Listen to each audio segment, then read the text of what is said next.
Good morning, welcome everyone. Om Purnamada Purnamidam Purnat Purnamudachyate Purnasya Purnamadaya Purnameva Vasishyate Om Shanti Shanti Shanti Harihi Om. So, as Yogesh mentioned during the introduction, our topic this morning is a very interesting dialogue from Brihadaranyaka Upanishads. Many of these Upanishads expound the highest Vedanta philosophy. Recording in progress. Using this method of dialogues. In Sanskrit it's called samvada. Before we actually begin the subjects, I want to give a bird view of the status or the position of the Brihadaranyaka Upanishad in the canonical literature of Hinduism and Vedanta philosophy. As you know, the most fundamental scriptural, spiritual and philosophical foundation of Hindu Vedanta spiritual heritage is the Vedas. So there are 4 Vedas, Rigveda, Yajurveda, Samaveda and Atharva Veda.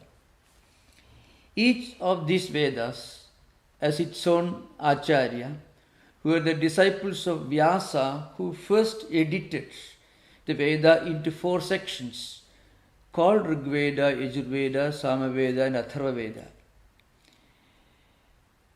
Vyasa taught Rigveda to Paila, Yajurveda to Vaishambhayana, Samaveda to Jaimini and Atharva Veda to Sumantu.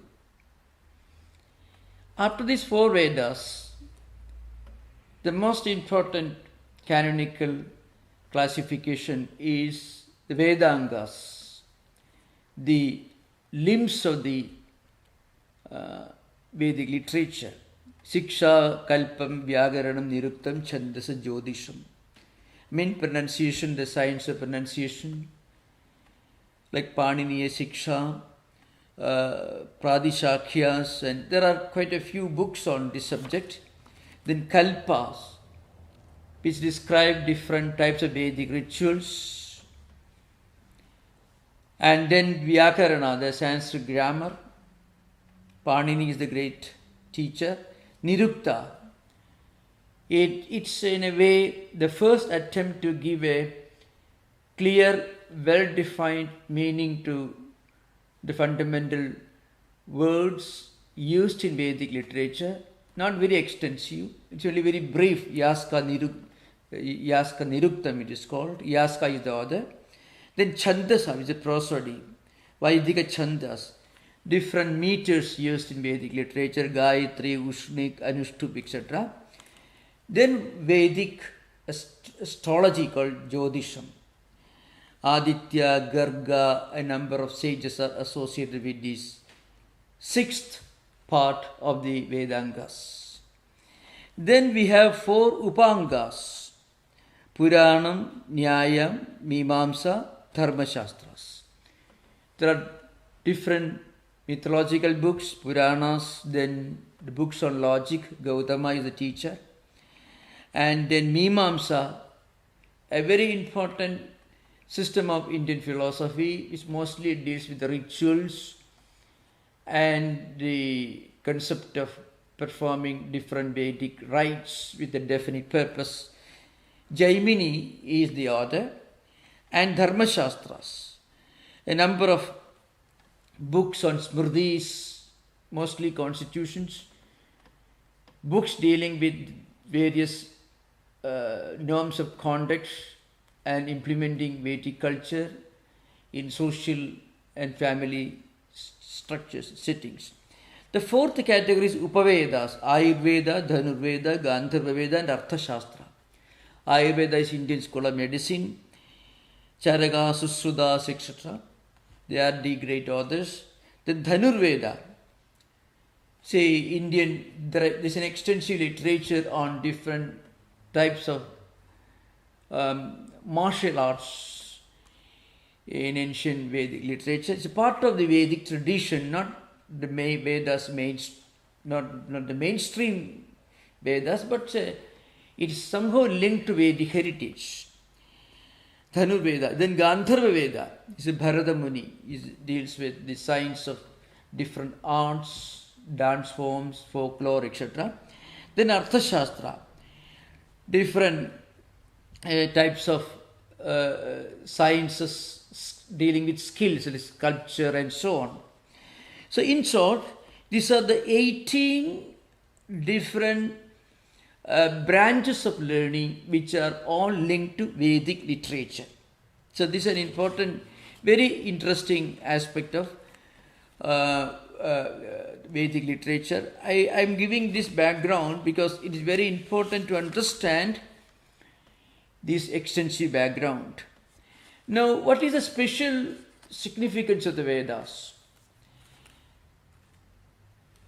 The importance of Vedas is that Vedas, to be more specific, Vedanta, which means Upanishads, constitute the most fundamental and the most significant authority on Indian philosophy, rituals, conventions, practices, and so on. If something is mentioned in the Puranas or other literature, and if that is not agreeable to the teachings of the Vedas, then they have no authority, no value. What Veda states should be taken as the fundamental authority. This is an important point, remember. Vedas are sometimes called Shruti, in the sense they are being realized by saints and sages. There are many verses, many slokas expounding the fundamental supreme authority of the Vedas. In modern times, it is Swami Vivekananda who emphasized this point during his speeches. He used to say, whenever there is a conflict between the views of other auxiliary literature and the Vedas, that means Vedanta. Vedanta is the essence, the final word, the gist of Vedic literature. It's called Vedanta. Vedanam Anta means the last word, the conclusion, or the essence. So sometimes there are many verses.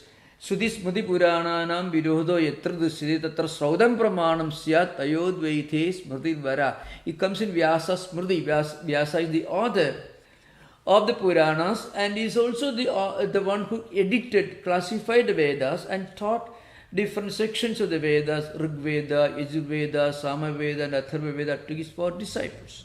So he says, if there is a conflict between Vedas and Smritis, other books dealing with social conventions, you should uphold the views of the Vedas. And if there is a conflict between Puranas and Smritis, Puranas are mostly mythological books, then you should uphold the views of the Smritis. So it's very important to understand the significance of this dialogue, because in this dialogue, we are actually dealing with the most sublime spiritual philosophy of the unity, oneness and spiritual humanism of our human heritage. How an ideal person should live in this world. He should pursue his needs and requirements and desires. At the same time, he should keep in mind this higher spiritual ideal that will help him to live a happy and contented life in this modern age.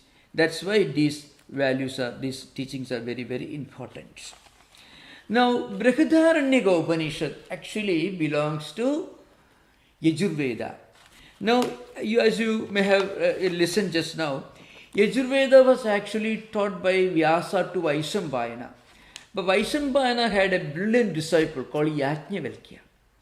Yajnavalkya he already studied everything from Vaishambhayana, but there was a difference of opinion. Then he left this Vedic hermitage.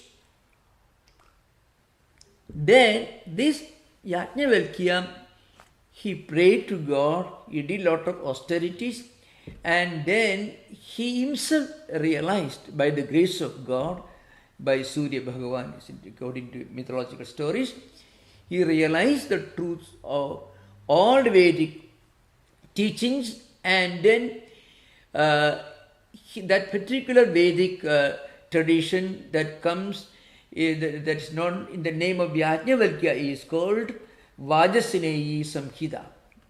It's called Shukla Yajurveda. The original Yajurveda was Krishna Yajurveda. You find Kathopanishad and Taittiriya Upanishad belong to that tradition.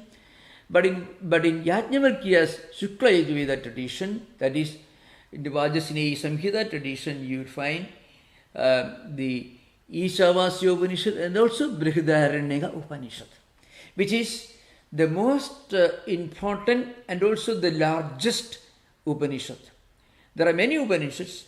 Brihadaranyaka is the most extensive and the most sublime in terms of not only the sheer size of the book, but also in the number of topics discussed in this particular text.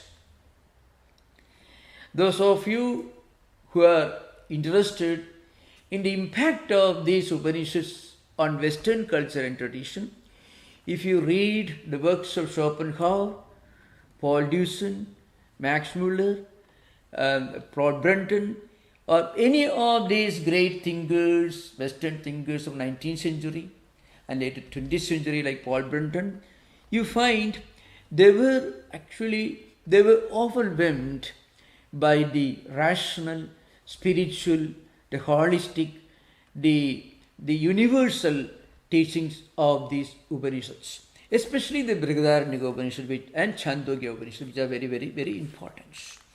Now, this Brihadaranyaka Upanishad, as I mentioned, it belongs to Shukla Yajurveda. And Shukla Yajurveda is another Upanishad called Ishavasya. Ishavasya comes from the Samhita part of the Shukla Yajurveda, and Brihadaranyaka comes in the Brahmana part. So you find in the Brihadaranyaka Upanishad, there are 6 chapters and there are innumerable Brahmanams. Brahmanam is a section, a part, an important part of the Upanishads. Maitreyi Brahmanam is the subject that we are going to discuss this morning. Maitreyi Brahmanam is something very interesting. It deals with, in fact, it opens as a dialogue between a husband and wife. Yajnavalkya is the husband. As I mentioned, Yajnavalkya is perhaps the most well-known saint philosopher of the Upanishadic world, of the Vedic heritage. He was running a number of Vedic schools teaching thousands of his disciples, all branches of Vedas. Not only his own Veda, but also Rig Veda, Yajur Veda, Sama Veda, and Atharva Veda, and so on. Because in one of these Brahmanams, in the Jyoti Brahmanam, there is an interesting section where Yajnavalkya calls one of his disciples Samasrava, means, oh, you were studying Samaveda from me, because the name by US was US known. That means he was a great teacher of Rigveda, Yajurveda, Samaveda, and Atharvaveda. And also he was a very prominent member of society in those days, one of the most well-known, if not the most well-known philosopher saint of his times. And he had 2 wives. The elder wife was Maitreyi and the younger one was named Katyayani. Now, when he reached some maybe beyond his middle age, he decided, well, now I must retire to a forest hermitage. I should not remain in my home. I should take to a life of contemplation, meditation, and mendicancy. He wanted to become a monk. Now, this is perhaps this needs some background, especially to those who are not familiar with the ancient Vedic culture. In ancient Vedic culture, there was a tradition. You can become a monk even when you are a small child. See, Shankaracharya became a monk when he was less than 7 years old and passed away when he was 32 years. Yajnavalkya was beyond his middle age and he had become so well known, so rich, so affluent and so influential. He was the teacher of the greatest king of his time, Janaka, who was a great philosopher king. He decided to become a monk. And then, because Grihasthasveda pasyed vali palidam atmanaha apatyasya apatyam tadaranyam samasid. You find this statement in the Manusmriti. You know what it means? An householder, when he reaches a particular age, when he sees the face of his grandson or granddaughter, then he should retire to a forest hermitage along with wife, both husband and wife, and spend as many years as possible contemplating on God, teaching the Vedas, teaching philosophy to the new generation, and advising the kings and chieftains of society. And then when they reach a still more advanced age, when they feel this great desire to become a monk, they can take to mendicancy. They can take to a life of a monk. But Yajnavalkya wanted to become a monk even before that period of retirement. Because you, as I mentioned, you can become a monk from any stage of your life. That's an ancient Vedic tradition. Brahmacharyadva, grihadva, vanadva, yedakhareva virajit, tadakhareva pravrajit. You find in many of the Upanishads you find this statement. Narada Parivrajyoga Upanishad, Paramahamsa Upanishad, and so on. You can become a monk even when you are a small boy. Shankaracharya is an example. Or you can become a monk when you are an householder. Yajnavalkya is another example. Or you can become a monk when you are already living in a hermitage along with your wife, spending your time in meditation. At any stage, you can go to this higher life. Becoming a monk is not something cruel or something like a negation of the reality of life. It is actually a stage of higher evolution. When a person feels, I made a lot of money, a wonderful job, so many homes, lot of prestige in family, society, a number of disciples, a well-known person, still you feel, oh no, that's enough. I want to live a retired life.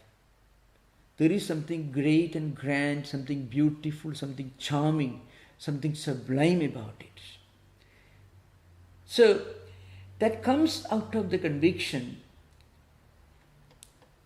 that money, wealth, status, and all the material wealth and enjoyments that you can think of cannot give you ultimate satisfaction in life. When this conviction comes, you get a Buddha, you get a Sri Ramakrishna, you get a Vivekananda, you get a Shankaracharya, you get a Christ. All these great men are examples who actually took a different kind of evolution. Beyond the biological evolution, there is a cultural and spiritual evolution. When you can say no to the best things of the material world and walk in the opposite direction to evolve in the spiritual ladder. This is the story that is unfolding in this Maitreyi Brahmanam.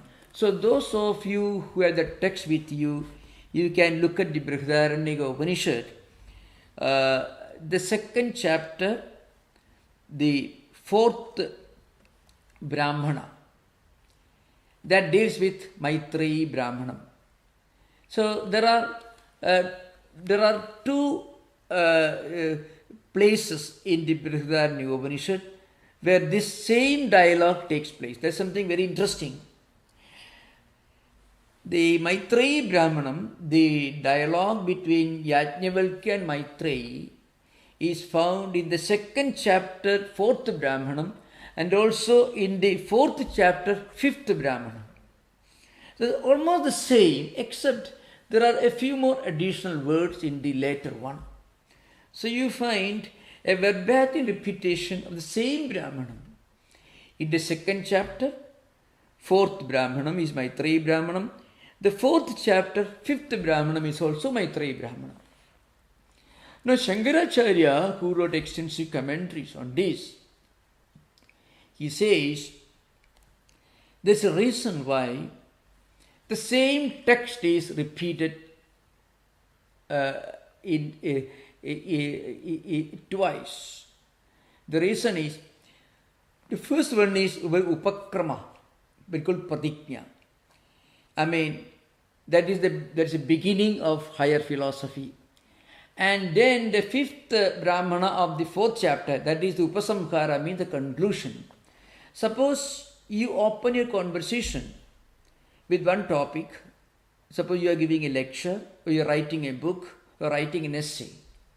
You begin with one topic, and then you end your essay or your book with the same topic, with the same ideas. That means that is the very gist of your book. That is called upakrama and upasamhara. Beginning and end, conclusion. Opening and conclusion. Pradiknya and nigamanasthanam in the language of the traditional bhashikaras. So you can find those of you, even those of you who don't have the text, you are not going to miss anything. But because after the retreat is over, you will be able to see the text and will be able to follow the train of thought if you listen to this retreat lectures. Again, it will be available in the Facebook, YouTube also. So the conversation begins like this. Maitreyi di hovaja Yajnavalkya udyasan va are aham asmasthanat asmi handate anaya katyanandam karavani iti. This is a mantra. This is the first mantra of the 4th Brahmana. Yajnavalkya is telling his elder wife Maitreyi. Look here, Maitreyi. Now, this is a family affair, I mind you. The husband tells. And you remember, the greatness of this dialogue is the wife is as enlightened, as philosophically minded as the husband. So she asks for some of the most profound teachings. You don't find anything like this in any of the world literature. So Yajnavalkya tells his wife Maitreyi, now I'm going in search of a higher stage in life. Means, a higher status, higher stage, higher ashrama means higher stage, the Brahmacharya ashrama, Gargastya, Vanaprastha, Sannyasa, in ancient Vedic scheme of life. You begin your life as a student, then you marry, become householders, then you retire and go to a hermitage, and then you become a monk. There was no rule or there is no compulsion. It is not mandatory that everyone should become a monk. But those who have this higher aspiration, wonderful. That is the view of the Vedas. So Yajnavalkya tells his wife, I want to take to this higher life. I want to become a monk. Now, and then he continues, Saho Vacha Maitreyi. Of course, there is one interesting statement here. There is an implication. This implication is, a person who is leaving his home, who tells his wife he is going to be a monk, what he says is, I am handing over to you all my wealth, because he has to leave behind him all his wealth, hand over to his wife and relatives. He should become totally free from any possession. I mean, his own, he should give away all his wealth and everything. When Yajnavalkya said this, then Maitreyi, you know what she says? Look here. So you want to give me what you are planning to give up. Yajnavalkya says, I am going in search of a higher life. So I am going to hand over to you all my bank balance, my land, property, everything in modern terms. Then the wife, we can just imagine the greatness of that lady. So she asked the question, so you want to give me something that you yourself want to renounce, to give up. Sahovaja Maitreyi yennum me iyam bhago sarva prithvi vittena purna syat kadam tena amurdasyam iti. Maitreyi's response is, you are going to give me all this wealth. Okay. But suppose you give me this wealth and you give me all the wealth, suppose all the wealth that this world possesses. Suppose I get all the wealth in this world, is that going to make me contented, satisfied? Is that going to make me amrita? Is that going to make me immortal? You know, search for immortality is the theme of our retreat here. Maitreyi is asking this question. She's asking her husband, you are going to turn over to me all your bank balance, your properties, everything, and you want to become a monk. Fine. And she didn't object to that. That's her greatness. But she asked the question, so you want to give me something that you yourself don't want, you yourself would rather throw away? Suppose I get not only the wealth that you are giving me, but also the whole wealth of the whole world if I get, is that going to make me immortal? Amurdasyam.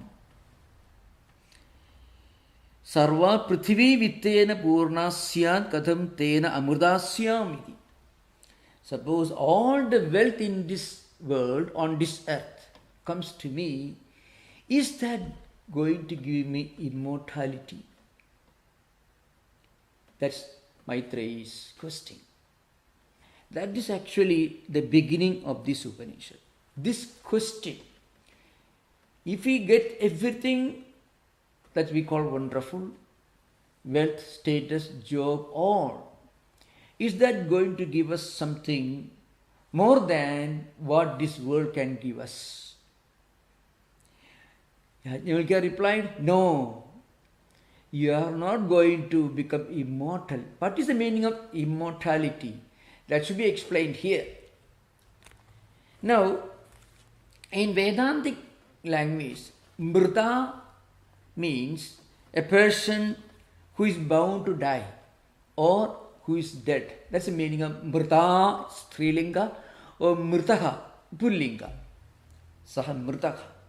He is dead, or sa mrta. She is dead. Now, who is the person who is bound to die? Who is bound to die? Who cannot escape death? Only a person who identifies himself or herself with this body can die. Because death is something that happens to this body only. Death doesn't happen to our Atman, to soul.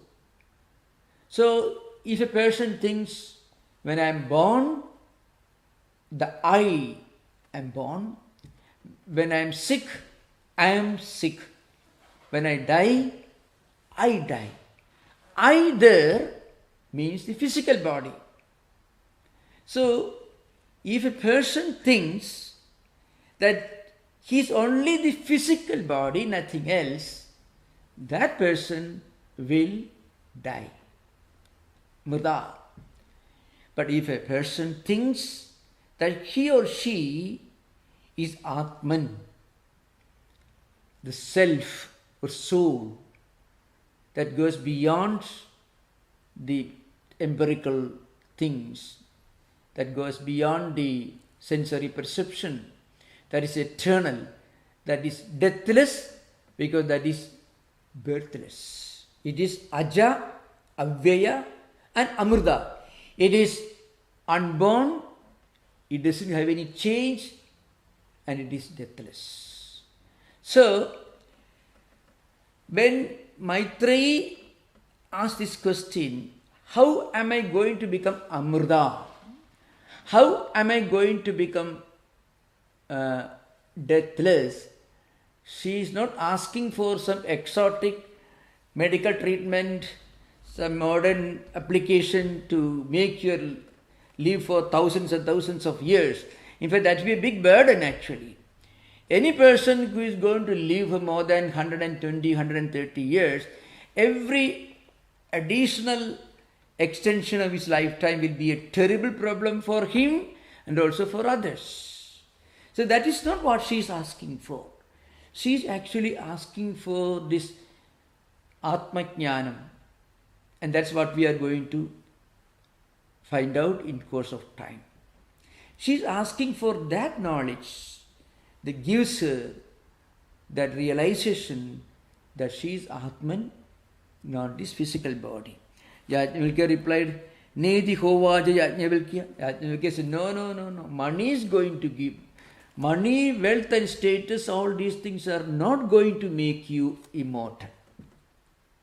Then he says, Yathaiva upagaranavadam jividam tathaiva te jividam syat amrudattasya tu na asha asti vittena idi.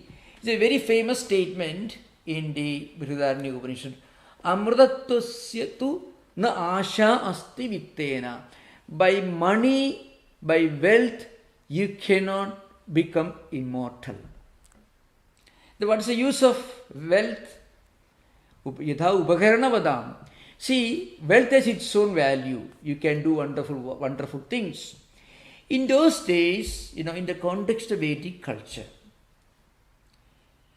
there are two things you can think of. One is karma, the other is jnanam.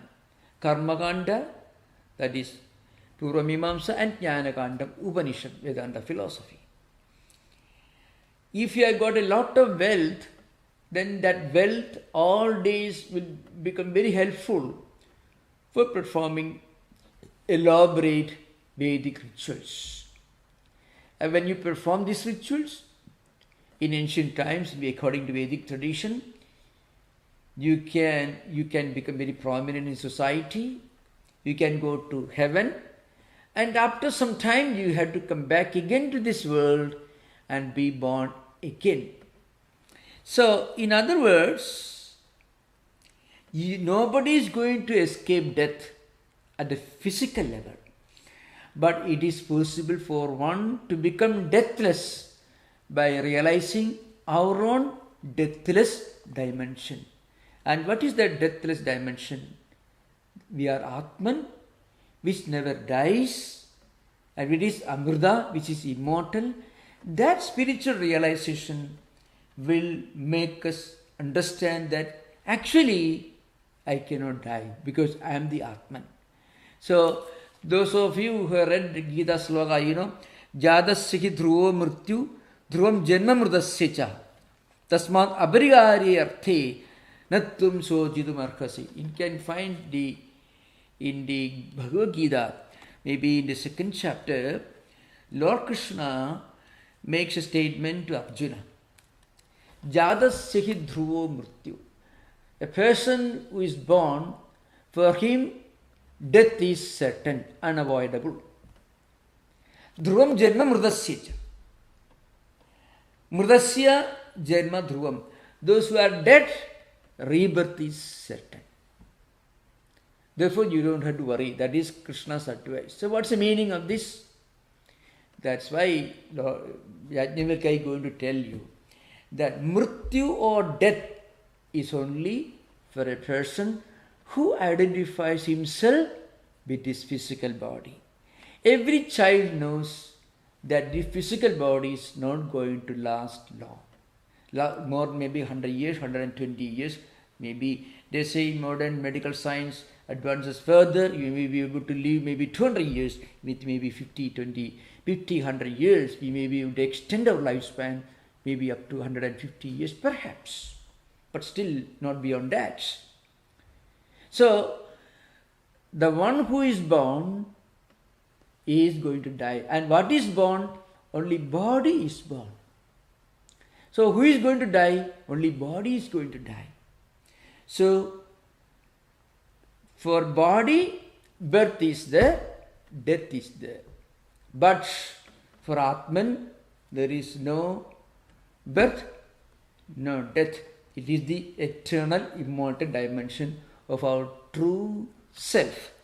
This is actually the background of this interesting dialogue.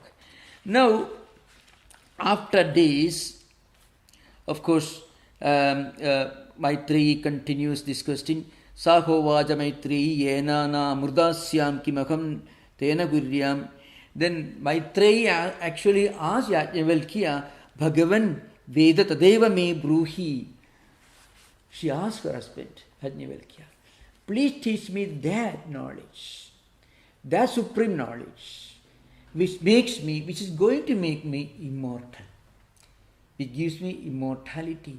That is the highest gift that is found in the Upanishads, and that is the highest gift that a wife can ask her husband. And the wife is as great as the husband. That is what the story shows. Then after this, Yajnavalkya gives a very long dialogue. That's something very, very interesting. Now, from now onwards, Yajnavalkya wants to find out whether his wife actually can imbibe, can understand this great teaching of Vedanta philosophy. So, in order to make her understand it, Yajnavalkya begins a big dialogue. The explanation is this. For a correct understanding of Vedanta philosophy, for a correct understanding of our immortal dimension, we need some qualifications. Those qualifications are 7 in number. That's what Yajnavalkya is going to discuss in this 5th mantra of the 2nd chapter, 4th Brahmana, Maitreyi Brahmana.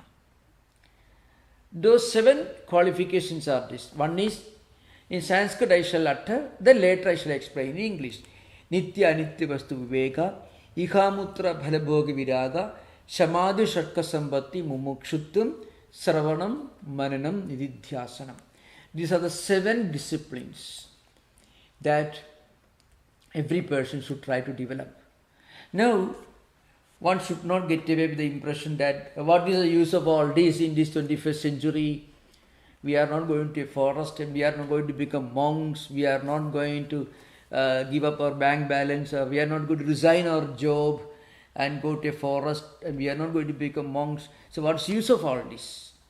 There's a great use for that. Maybe 21st century needs it more than Yajnavalkya's age, because this message will convince us that, though it comes from an ancient times, the central theme that everything in this world, if you are the richest man in the world, if you have the most wonderful job, and if you have got the most exalted position in society, if you are the happiest time, still these things are not going to last long. These things are not going to remain there forever. That realization will give us the common sense to make proper use of whatever money can buy. That is an important thing. That means if you can live in this world, make use of whatever is available with this understanding. Well, this is not the only thing that I should care for. There are higher things in life that I should care for. Money is needed, but money is not the whole wealth. In fact, the lady, the highly respectable lady Maitreyi herself, is asking the question, I don't care for the money you are going to give me. In fact, the other lady, Yajnavalkya had two wives. In fact, the Vajasneyi Samhita, the Shukla Yajurveda says, Katyayani had no problem. She said, okay, you are going to become a monk, wonderful, fine. She had no problem. The elder wife was, polygamy was perhaps common in those days, at least in some places. But Maitreyi had some serious problems. You are going to give me something that you don't want. That means you are looking for something higher than what you are going to give me. That's some important thing. Yajnavalkya was giving up all his wealth because he was looking for something higher. He was seeking something higher. So Maitreyi wanted that higher thing rather than what Yajnavalkya himself was willing to throw away without any problem. Katyayani, on the other hand, she said, all right, she must have taken the fountain pen in her hands to, maybe the Yajnavalkya must have already brought the checkbooks, must have been writing all the checks at power of attorney, everything. Katyayani was perfectly okay with that. Maitreyi, and I don't want checks, I don't want checkbooks, I don't want these documents, property transfer. I want something much higher. So I want that you are seeking, and not what you are throwing away, not what you are renouncing. In answer to this, Yajnavalkya understood Maitreyi's greatness. So he wants to find out whether she actually has got these 7 qualifications. What are the 7 qualifications? First of all, you should have a sense of value. What is real, what is unreal, what is immortal, what is mortal. And then you should be able to give up what you consider to be insignificant, and you should uphold this higher value. Renunciation you should have. Third qualification is Shama, Dhamma, Tidiksha, Uparadi, Shraddha, Samadhanam. The 6 great qualifications. Together the third factor, Samadhi, Shakka, Sampatti, it's called. Mental and sensory self-restraint and discipline. Then ability to forbear things with patience, without complaint. Sense of sanctity and sacredness, Shraddha. Concentration. And all these qualifications, the ability to withdraw your senses and mind from worldly objects, all these qualifications you should have. Plus mumukshutvam, that is a strong desire for spiritual enlightenment, liberation. Then these are 4. Fifth one is you should be willing to listen to this higher philosophy, higher teaching, the Vedas. Then you should be able to think, ponder over these higher teachings. And that's not enough. Then you should also be able to internalize all these great teachings. So these are very, very important disciplines which are essential for every spiritual seeker. Now, there is an interesting dialogue. I am not going to read the whole thing. It begins, Sahovaja Nava Are Patyukamaya Padipriyo Bhavadi Atmanastu Kamaya Padipriyo Bhavadi, etc. It's a very long passage which I am not going to read. The essence is this.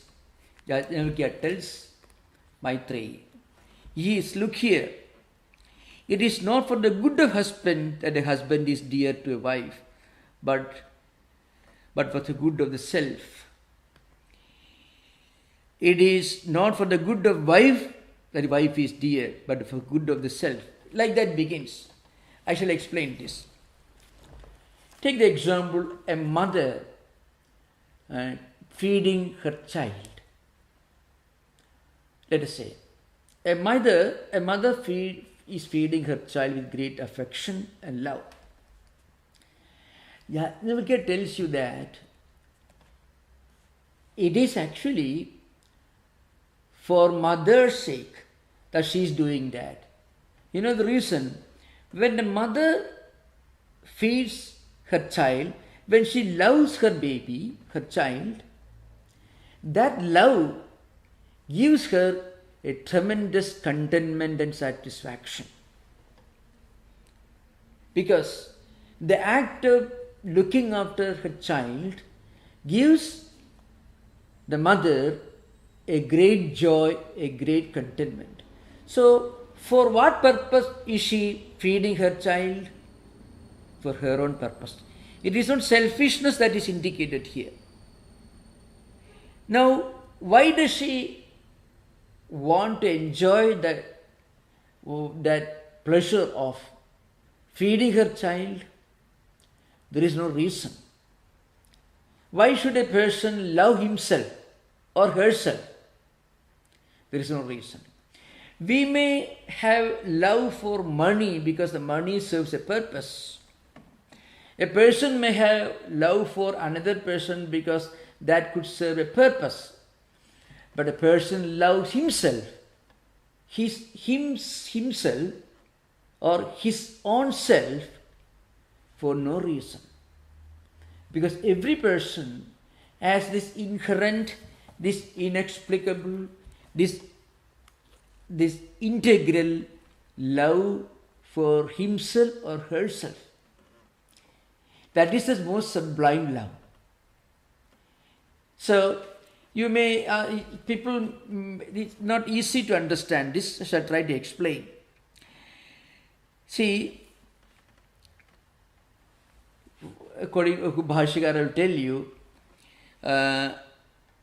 in reality, we look for, we love, we have desire for things because those things may serve a purpose. We may love certain things, money, wealth and so on, because the wealth and money may serve a purpose. But ultimately, it is out of our love for our own self that we are loving things. As I mentioned, let's say teacher teaching the class. So suppose that teaching brings him misery, then he will not teach.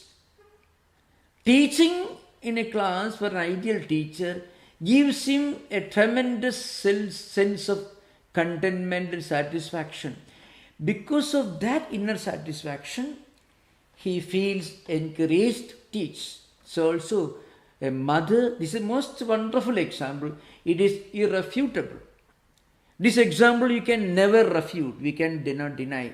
A mother loves her child not because she loves her child, but because she loves herself.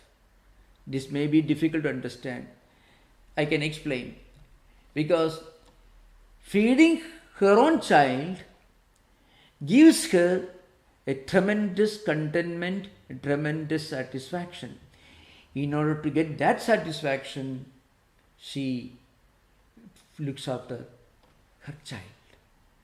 So, behind everything, there is our love for our own self, our own reality. Remember, this is the opposite of selfishness. It is not selfishness, really speaking. It's a great psychological point, remember. No one will continuously do things that is miserable. You may say, maybe a mother may undergo a lot of sacrifices, lot of sufferings in order to look after her children. True. But she enjoys those sufferings and sacrifices. That's the important thing.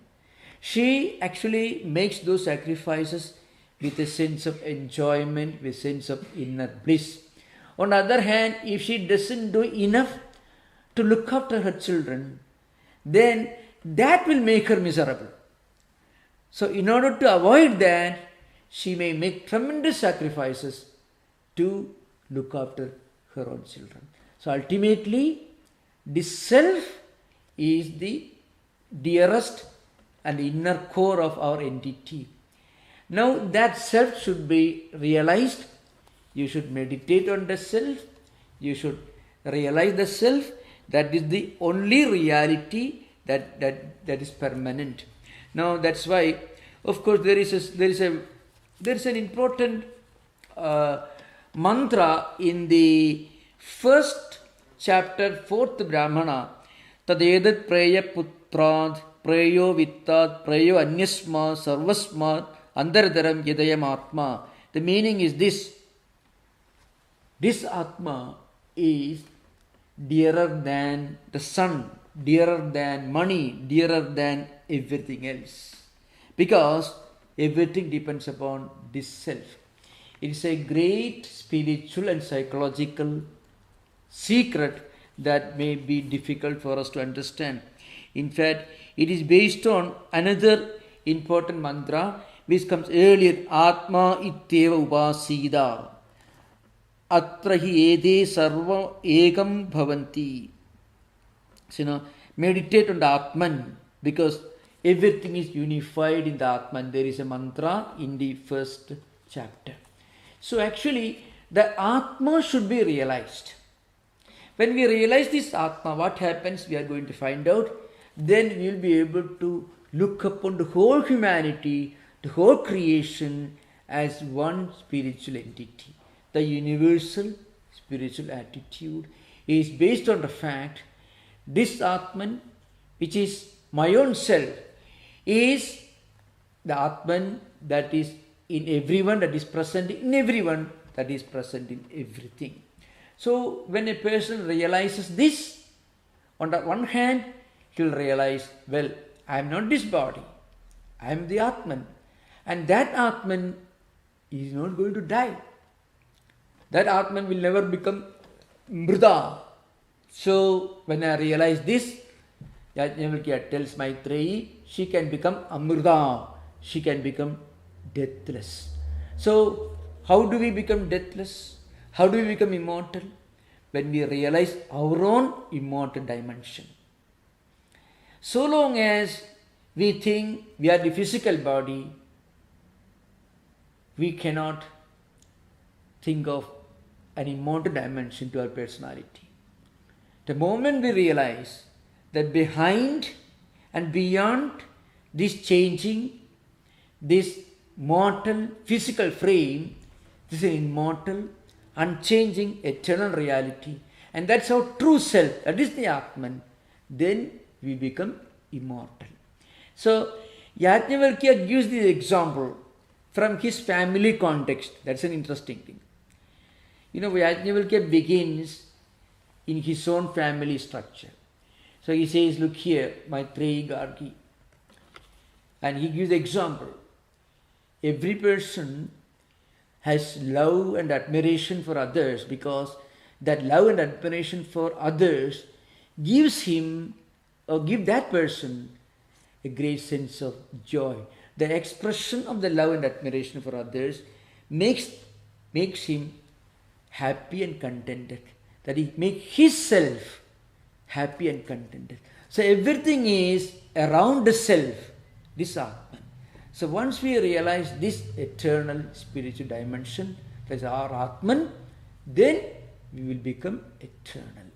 So the message of this dialogue for modern times is, along with going through all these other worldly pursuits, we should also remember there is something higher, something beyond all this.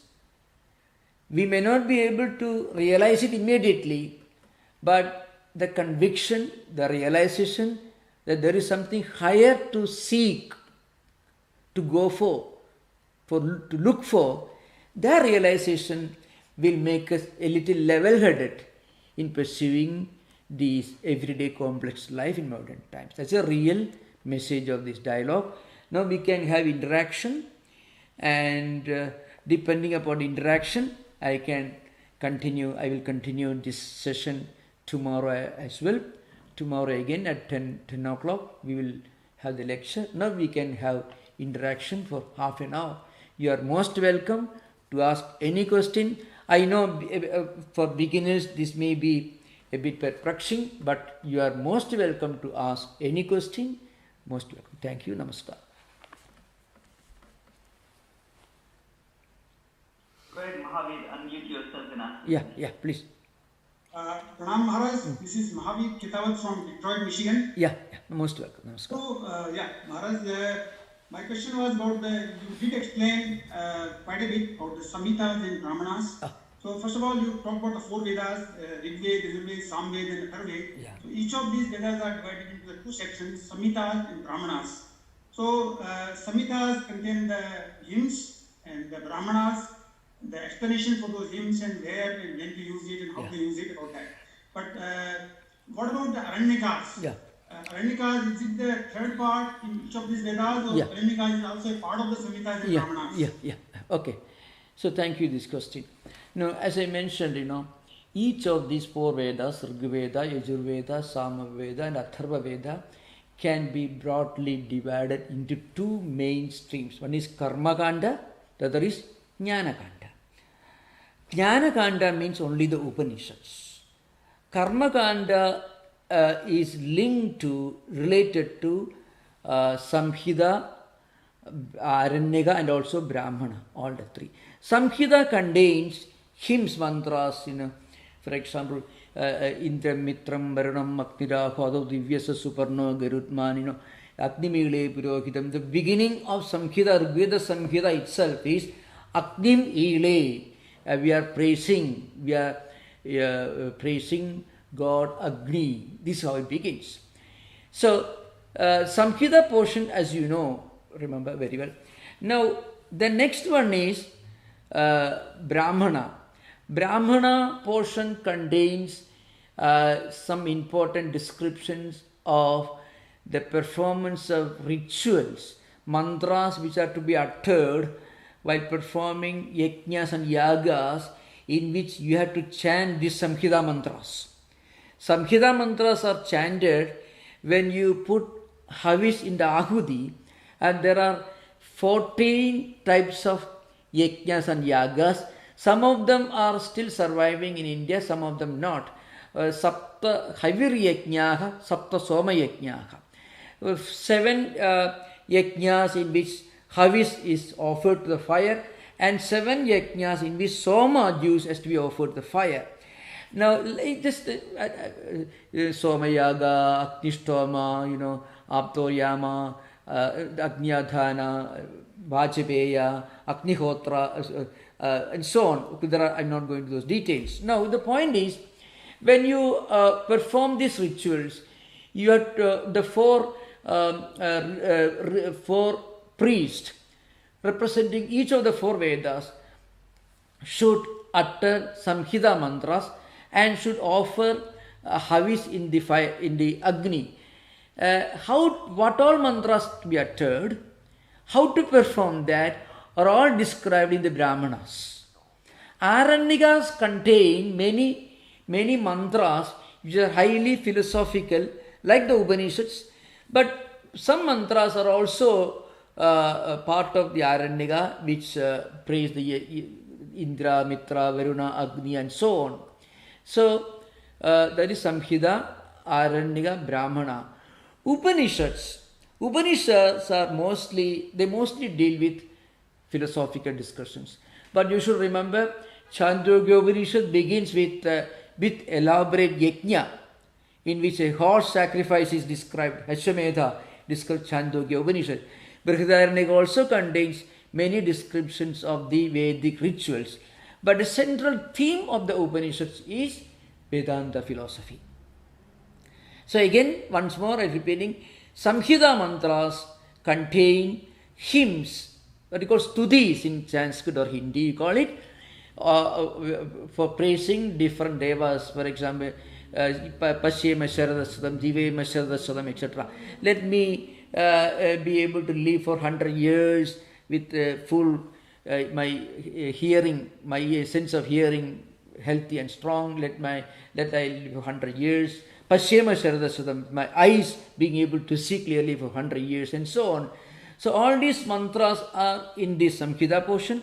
But remember, many of the great Upanishad mantras are also found in the Samhita portion. So actually it is very fluid, We cannot really make a rigid classification. But the classification is possible only on the basis of the central theme of each section. So every Veda has got this Samhita, Aranyaka, Brahmana and Upanishad. Brahmanas also contain many philosophical portions. For example, Brihadaranyaka, it actually, Brihadaranyaka Upanishad belongs to the Brahmana portion actually. Shatapada Brahmana. And the other Upanishad of Shukla Yajurveda is Ishavasya Upanishad. It belongs to Samhita. So that's why sometimes you find the Brahmana and Samhitas are all intertwined. Another important thing I want to tell you, these classifications that you find in modern libraries today did not exist during Shankaracharya's time. What Shankaracharya did, he memorized all this and put in his head. And then he selected the Upanishad portions and wrote commentaries on this. So now our present classification of the major Upanishads mostly because of Shankaracharya's commentary. Before that, these Upanishad portions were not clearly detached from the Aranyaka or Brahmana portions.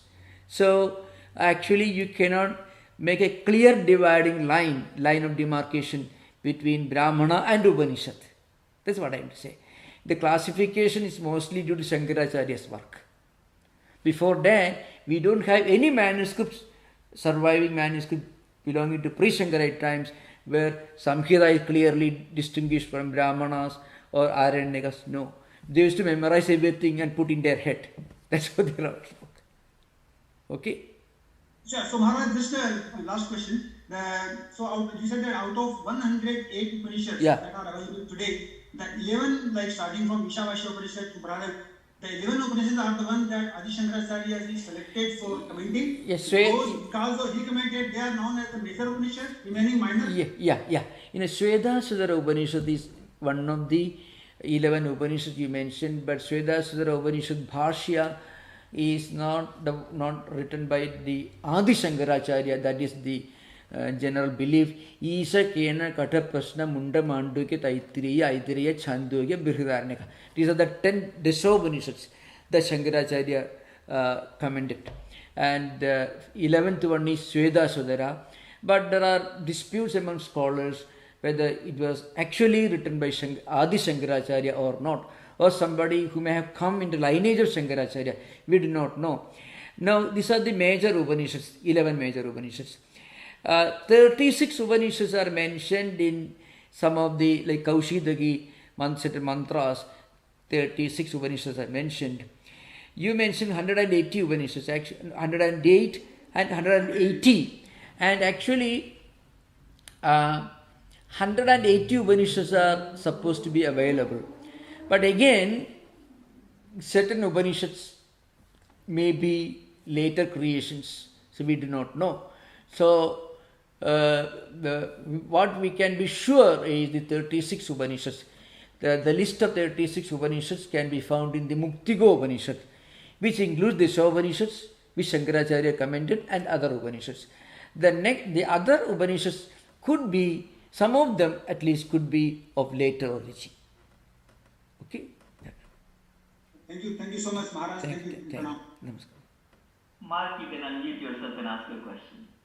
Yeah. Pranam Maharaj. Yes, namaskar.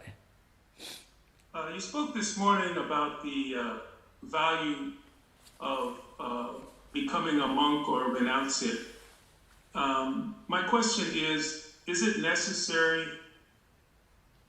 for a seeker to aspire to be a monk or a renunciate in order to realize the self? Yeah.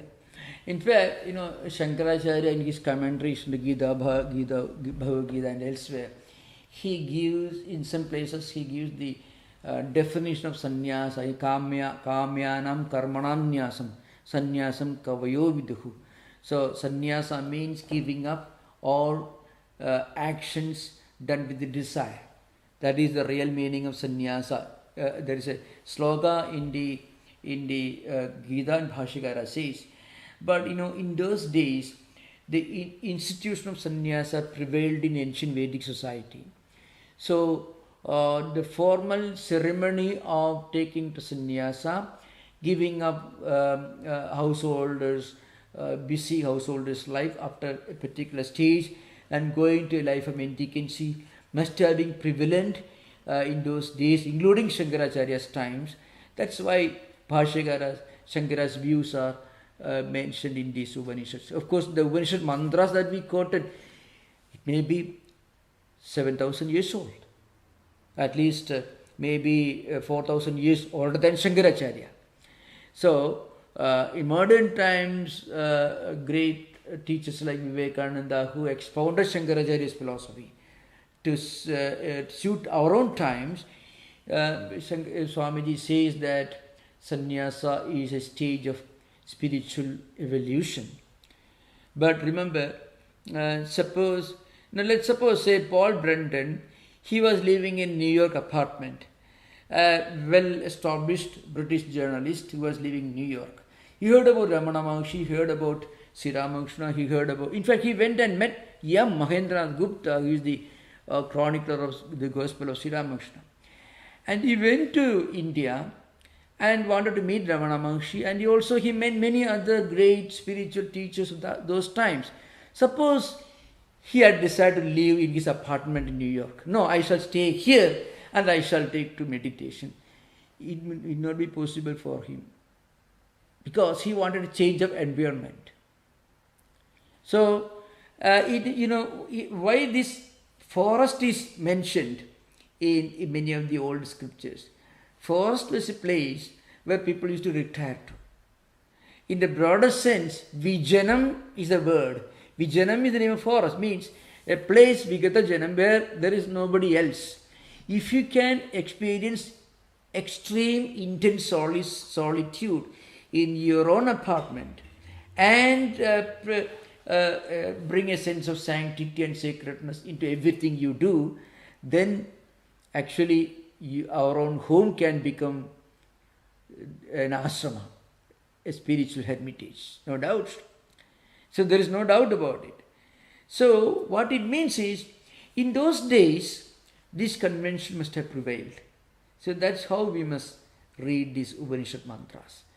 So very often many of these ideas, the language in it is put, the great ideas are put, may be influenced by the circumstances prevailing in those times, which are different from our times.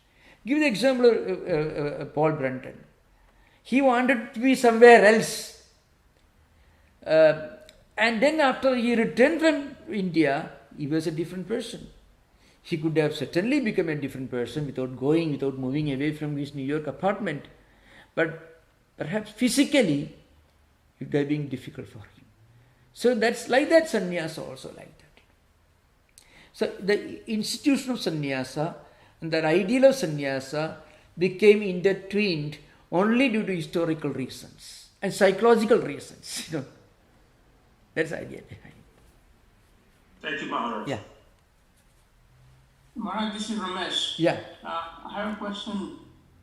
That you mentioned about this, you gave the example of mother feeding the child and getting the contentment, which is not selfish in that respect. No. But all these acts that people do, how would it lead them to immortality in realizing the self in that context? Or what exactly the actions that will take you to immortality? In fact, so if you can expand a little bit more on that. The last part of the fifth mantra when I mentioned, So actually, Yajnavalkya is bringing philosophy to his kitchen actually right now. He tells you, look here, Maitreyi. We were living here. He says, we were living husband and wife. Then he actually points his finger at one psychological mystery. Every person, even the most unselfish expression of that person's love or admiration, compassion for another person may be rooted in one factor. Showing compassion to another person will give him a great, tremendous inner joy. If he cannot show compassion, he feels very miserable, actually. I can give the example I used to mention in some of my classes. See, sometimes you find big captains of industry, billionaires, suddenly, maybe after retirement, they start a big trust. They may have squeezed people to make profit all their life and piled up trillions of dollars. But when they reach 60th year, 70th year, some heart problem, maybe some shocking reminders of the mortality of physical body, of the limitation of physical body, and also experiences. That suddenly gives a quantum leap in their wisdom, give a higher idea. And then they find, they want to start a trust to help people suffering from natural calamities, earthquakes, Ebola, or maybe many other diseases. Why do they do that? Because they love themselves. They are not able to sleep. By donating a check to a foundation doing relief work in some third world countries or maybe backward countries, they derive a great joy. They derive a great joy and happiness. That's why this is not selfishness. We cannot say, because they are selfish, they want to derive the great joy, so they are doing it. It is wrong to assume like that. Actually, it is only a noble-hearted person can reach that level of evolution. So a person feels, I should do something. I should do something because that person feels that if he does something, that this decision to do something will give him a sense of contentment and joy. So for what is he helping others? For his own contentment, his own inner joy. It is his own psychological, spiritual need. So the root of it is self. So also mother. A mother looking after the child. Mother sends her child to school every day, brings back to school and watches his progress in studies, and discusses with the teachers. All that she does because she derives a great joy by doing this, by taking care of her child to the utmost extent. So that's why she is doing this. So she may not be aware of that. She will say, I love the son. I love her son. She may be thinking that way. But the love itself is because the loving her child gives her a great inner joy, inner satisfaction. That's the important thing. If loving her child makes her miserable, she won't do that actually. It doesn't make any mother miserable, of course, but it doesn't happen. So that's why at the core of it, Yajnavalkya is trying to stop the spiritual philosophical conversation right from his kitchen. Then Yajnavalkya says, look here, that means there is a self in all of us. What is that self? Our own real identity, spiritual identity, transcendental identity, which is not the physical body or mind or intellect. It is something eternal, immortal. You understand that dimension, then you will become immortal. Maitreyi's request was to teach her the science of immortality. And Yajnavalkya says, this Atman, which is within you, realize that Atman. So, Atmava Arya Drashtavyaha, Mantavyaha, Idhyasdavyaka. You should realize that Atman. How do you, first of all, Srodavyaha. First you should hear about it, read about it, understand about it. Srodavyaha. First is Sravanam. Then Mananam. He should think about it. And then he should do internalization, deep meditation. So that is the central picture of this. So the psychological mystery that we are actually doing things, good things, great things, because doing great things gives us a great inner joy, makes our own self happy and contented. That is the psychological reason that Yajnavalkya gives here. Of course, we have just begun. This discussion will continue tomorrow. I have a question. Yeah. Okay. This is Satish from Vallejo, California. Yeah. Namaskar to you and all the other attendees. Yeah. My question is pretty much like the last question. Yeah. A mother's love for child is driven by inner self, the core. The attachment is the inner self. Is God's love also driven by this inner self? Oh no, if I remember, this part of the Brihadaranyaka Upanishad really doesn't talk about a creator God. That's an important thing to remember. Of course, coming back, we can say, in Vedantic tradition, the highest realization is to realize the presence of the divine in everyone. So it's not that God creates His world and loves us. True, God loves us, no doubt, but the best way for us to give back to God for His love is to give this love to our fellow human beings, not to God alone. So it is not an exchange between man and God. If we worship God in the temple or a church, then that our devotion to God should express itself in our attitude towards all fellow beings. This is an important point that is going to be discussed in the coming days. It's a very interesting thing. So this idea of a compassionate God is fully accepted.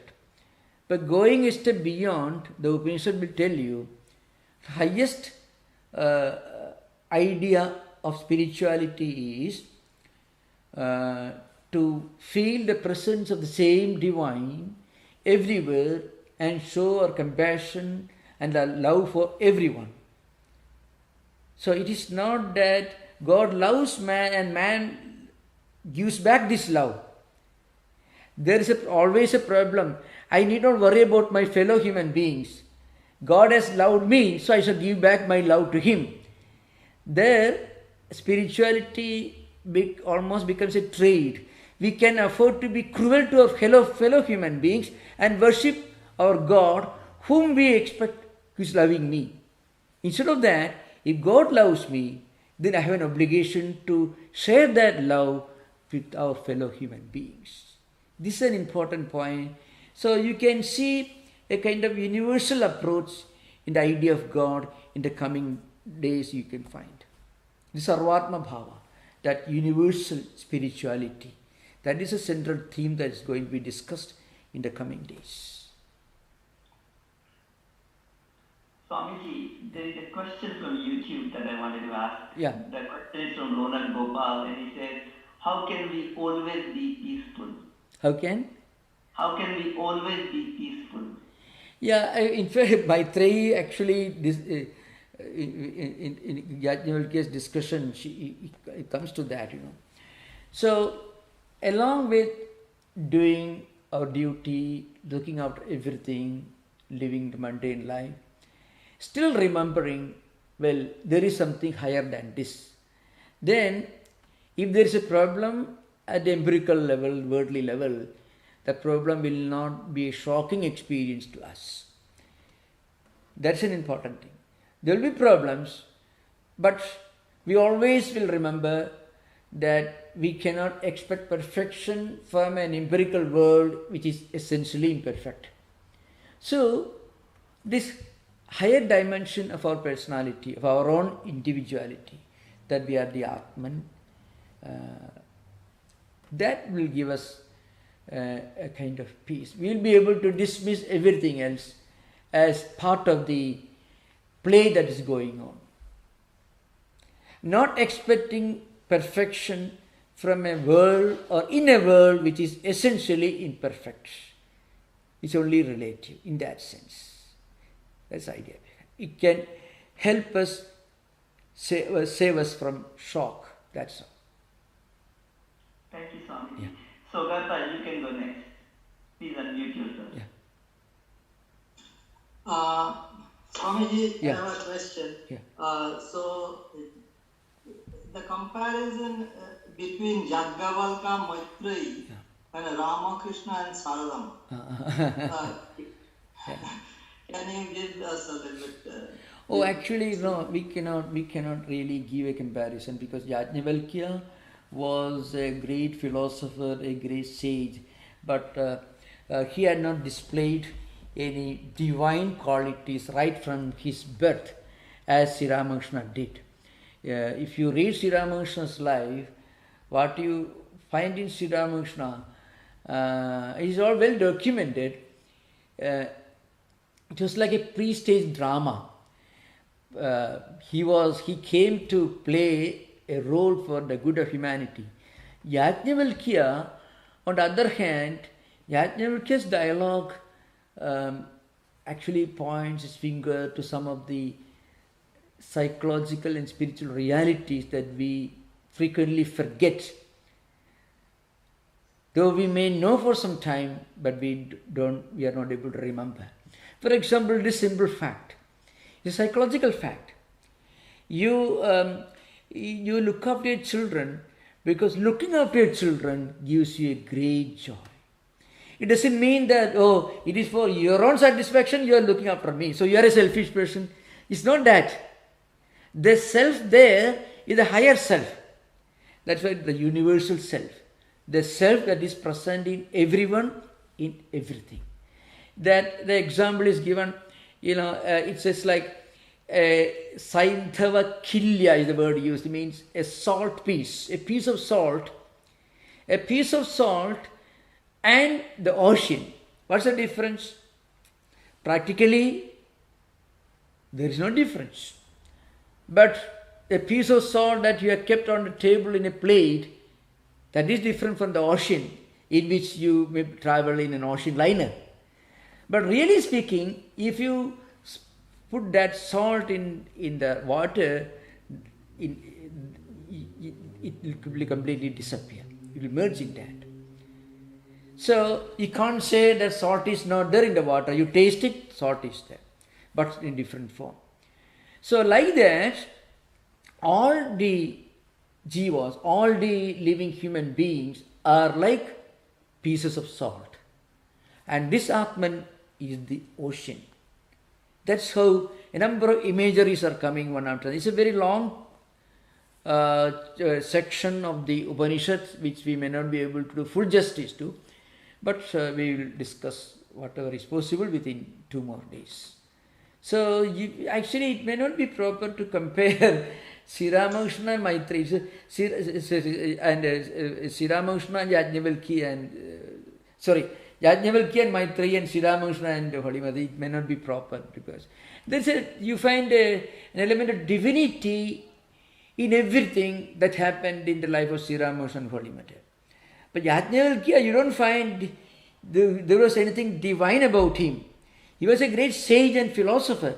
He is going to be a realized person. In fact, at the end of the Maitreyi Brahmana, you find Maitreyi is fully convinced. She thanks him for teaching this great spiritual truth. And then Yajnavalkya leaves the home and goes become a monk. That's how the scene comes to an end at the end of the Brahmana. Yajnavalkya leaves his home after convincing this great lady, Maitreyi. In Sri Ramakrishna's case, there was no need for him to convince Holy Mother of anything. You can't expect such a long dialogue beginning with the kitchen scene. Yajnavalkya did, Yajnavalkya brings the whole dialogue to the kitchen. He says, oh, look here, Maitreyi, we are living in this home. But behind everything, there was this self. No one, of course, literal statement maybe. Husband doesn't wife his wife for her sake, but for his sake.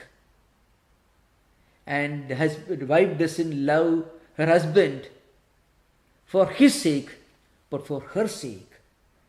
Like that, you don't love wealth for wealth's sake, but for your sake. Means our own self. This is highly misleading unless you read the great commentary of Shankaracharya. The self should be capital letter. Otherwise, you find it encourages selfishness, not at all. It is that universal spiritual dimension of every one of us that is expressed here. And this is psychological truth. See, this truth you can see.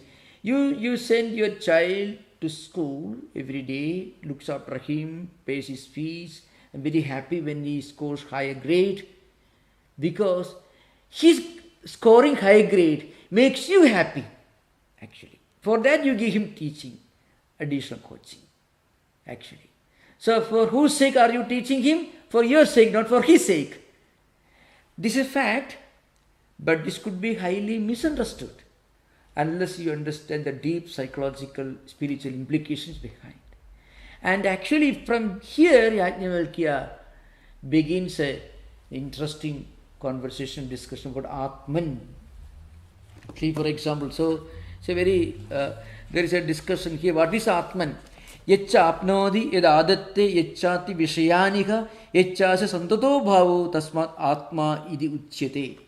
Atma, in the Atman word, actually the root of Sanskrit, the Sanskrit root is apt vyapto, all pervading, pervading everything, and that which sustains everything. Adhadu, satyagamane means that which sustains everything. So Atman itself means that which all pervading, that which sustains everything, that is everywhere. So it is a kind of spiritual expansionism. It is for your joy, for the sake of your joy, enjoyment, that you are loving your son. But the point is that self is actually not different from your son's self. It is a self that is all pervading everywhere. That is how Yajnavalkya begins his conversation. Okay.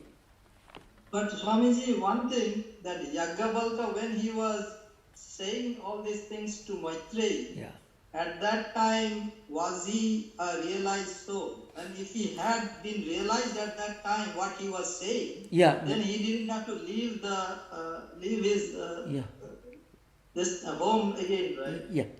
Yajnavalkya was a great teacher. He was a great teacher, a great guru of thousands of disciples, a great philosopher. So he has understood the essence of Vedantic scriptures, and he has led a very ideal life as an householder. Now, a person who lives an ideal life as an householder, looking after all his duties and responsibilities, at one stage he will realize that he has to go beyond that stage. If you do very well in the 5th grade, then next year you will be sitting in the 6th grade. If you do 100% mark in all subjects, you cannot continue your education in the same class next year. So Yajnavalkya had led such a wonderful life, an ideal household. A great learned person, great philosopher, man who practiced all the great spiritual qualities. Naturally, he felt this urge for this higher truth. So look at Buddha, the same thing what Buddha did. Buddha was living in a palace, all wonderful things. He must have been a great man as an householder. He was a married man. When he was 28 years, he left his kingdom and he became, just like Yajnavalkya. He didn't have a long dialogue, of course. But otherwise, there are many parallels actually. Upanishad story is a message actually. We should not ponder deep into what was Yajnavalkya's age or how he looked like. Actually, that deeper philosophy is very profound. That's I get it. Maharaj, can I ask you just one more question? Yeah. I know we're off the time now. Yeah, no, please go. The question is that about the same example of the mother and child. Yeah. When you do something for somebody and you get the inner satisfaction, is that, but knowingly or unknowingly, it is because you see the divine in that person?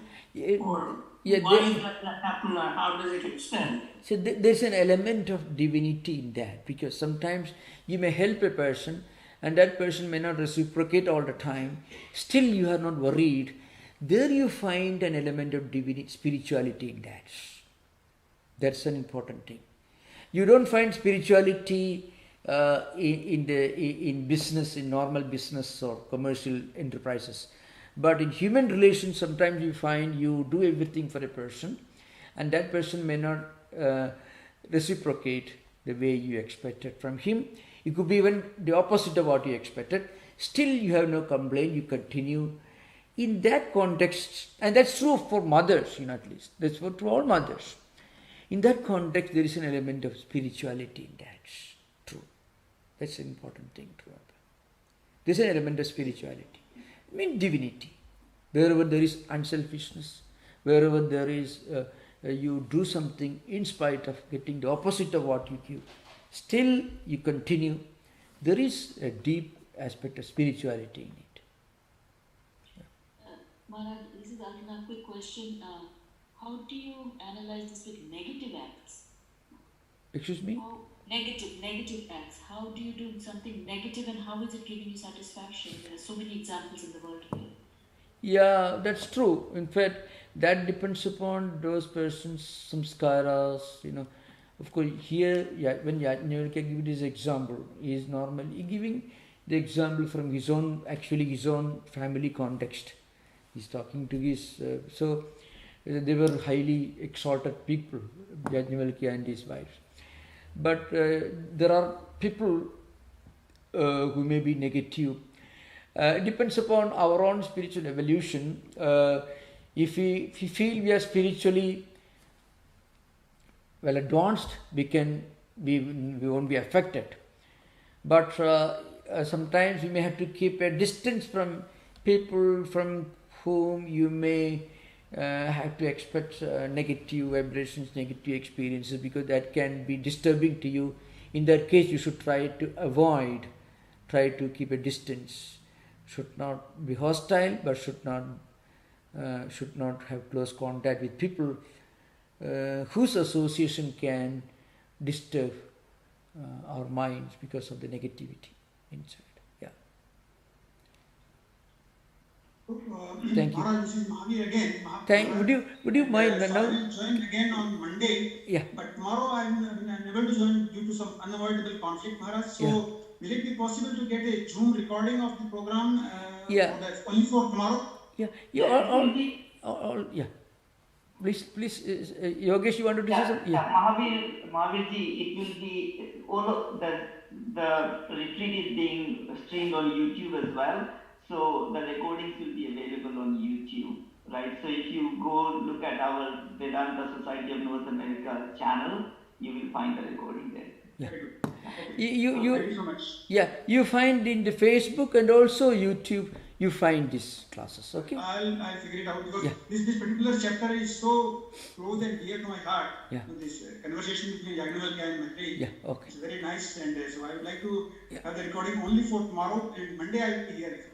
Most welcome. Thank you. Thank you.